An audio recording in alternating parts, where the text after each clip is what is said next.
सुरुवातीला आपलं चाललं होतं योगिता मॅडमचं आणि माझं ठरलं की आता आपल्याला संघटन करावं लागणार आहे, कारण एमडी फाउंडेशन तर्फे आपल्याला महिलांसाठी काहीतरी कार्य करायचे. तर कार्य करण्यासाठी आपल्याला महिला हव्यात. महिला संघटन करण्यासाठी काय करायचं, तर मग गोखले मॅडम यांना मी बऱ्याच ठिकाणी बघितलंय, बचत गटाचं उद्घाटन कार्यक्रमाला ते सतत येत असतात. मग ते बघत बघत माझ्या लक्षात आलं की आपण संस्थे थ्रू बचत गट केले पाहिजेत आणि बचत गट केल्यानंतर महिलांचं संघटन करून मॅडम ज्या पद्धतीने वेगवेगळ्या योजना घेऊन येतात, तर त्या योजना या संदर्भातून आणि या माध्यमातून आपल्याला महिलांपर्यंत पोहोचवता येतील. एक काहीतरी कायदेशीररित्या, म्हणजे बचत गट हा कायदेशीररित्या एक कायदेशीररित्या असतो तो, म्हणजे त्याच्या बँकेमध्ये तुमची जे काय पैसे आहेत ते सगळे व्यवस्थित सुरक्षित असतात. अध्यक्ष, उपाध्यक्ष आणि खजिनदार या तिघांच्या सह्यांशी असल्याशिवाय काहीही कुठलीही रक्कम बाहेर काढता येत नाही किंवा आत टाकता येत नाही. त्यामुळे अतिशय सिक्युअर पद्धतीने आपले पैसे राहतात.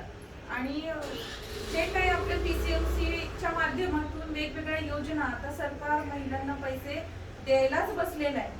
त्यांना हव्यात महिला, इतक्या योजना आहेत की, परंतु महिलांना त्या योजना समजत नाहीये किंवा त्यांच्यापर्यंत पोहोचत नाहीयेत. एक असं माध्यम पाहिजे.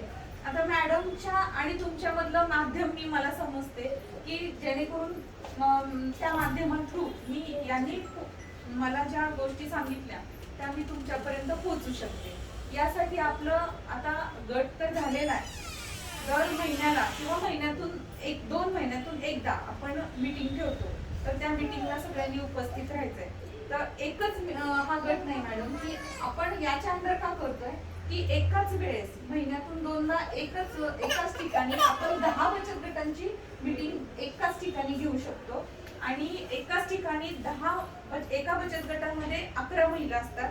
असे 10 बचत गट जरी झाले तर सहजच 100 महिला एका वेळेस जमा होतात.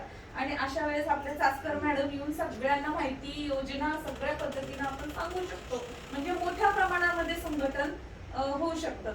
आणि एकदा 100 बायका, आता बघा आज 11 महिला एकत्र आले तरी त्यांचं भरपूर, मगापासून मी बघतीये तुम्ही काय व्यवसाय करताय, मग यांचं काय करताय, यांचं नॉलेज कशामध्ये आहे, म्हणजे त्या एकमेकांमध्ये बोलताय.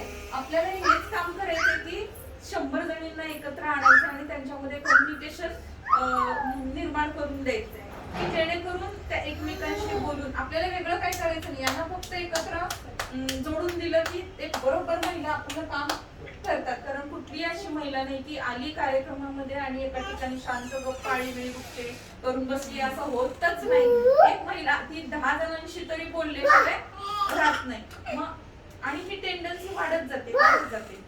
आपण आलो एखाद्या कार्यक्रमामध्ये की एक आपण ओळख करून घेतो, मोबाईल नंबर घेतो, तुम्ही काय करता.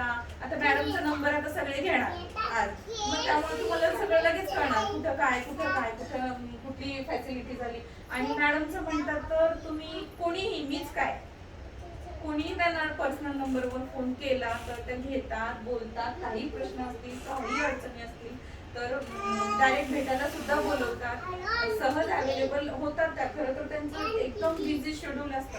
15-15 मिनिटांवरती त्यांचं नेक्स्ट कार्यक्रम हा झालं की पुढचा झालं की त्याच्या पुढचा, एवढं बिझी शेड्यूल असून सुद्धा छोट्यातल्या छोट्या कार्यक्रमात, आता आपला बचत गट 11 जणींचा हा खूप छोटा कार्यक्रम आहे, पण ह्या कार्यक्रमासाठी सुद्धा त्या आवर्जून उपस्थित राहिलेल्या आहेत. त्यासाठी मी त्यांचं खूप धन्यवाद करते.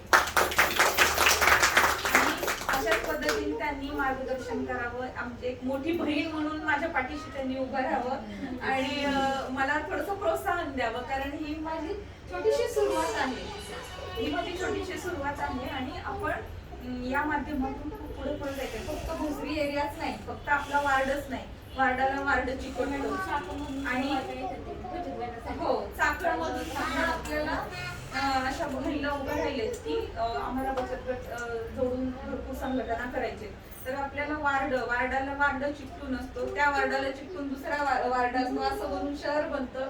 त्या शहराच्या शेजारी परत दुसरं शहर असतं, त्याच्या शहरी ते बनून अजून एक राष्ट्र. म्हणजे आपल्याला पूर्ण महाराष्ट्रभर जायचंय. आपलं काम फक्त इतकंच नाहीये, तर आपल्याला गावोगावी जायचंय, खेडोपाडी जायचंय. कारण आज कम्युनिकेशनचं माध्यम आहे, मोबाईल आहे. तुम्ही तुमचा माल पोस्टाने कुरिअर करून बायका कुरिअरनी बिझनेस करायला लागले.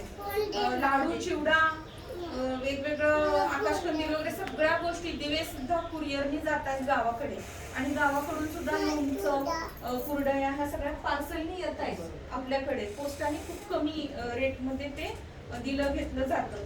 त्यामुळं आपण आता लिमिटेशन मध्ये का राहायचं? जर आपल्याला एवढं मोठं जर मदतीचं साधन भेटलं तर फक्त व्हिडिओ बघण्यासाठी नाही ठेवायचं. त्याच्यातून काहीतरी इन्कम आलं पाहिजे, काहीतरी काम झालं पाहिजे. आज मी इथून निघाले बाबा, मला आता भोसरीतून मी अकलूज, सोलापूर या ठिकाणी निघाले.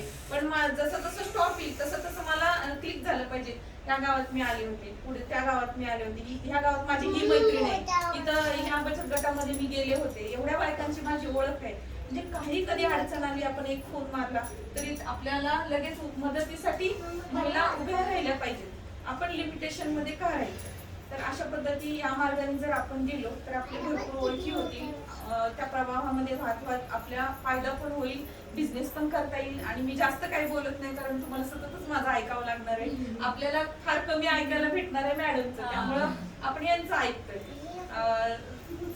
चालतंय. मग आता आपण कार्यक्रम झाला असं मी घोषित करते आणि सगळ्यांनी नाश्ता करून आपापल्या घरी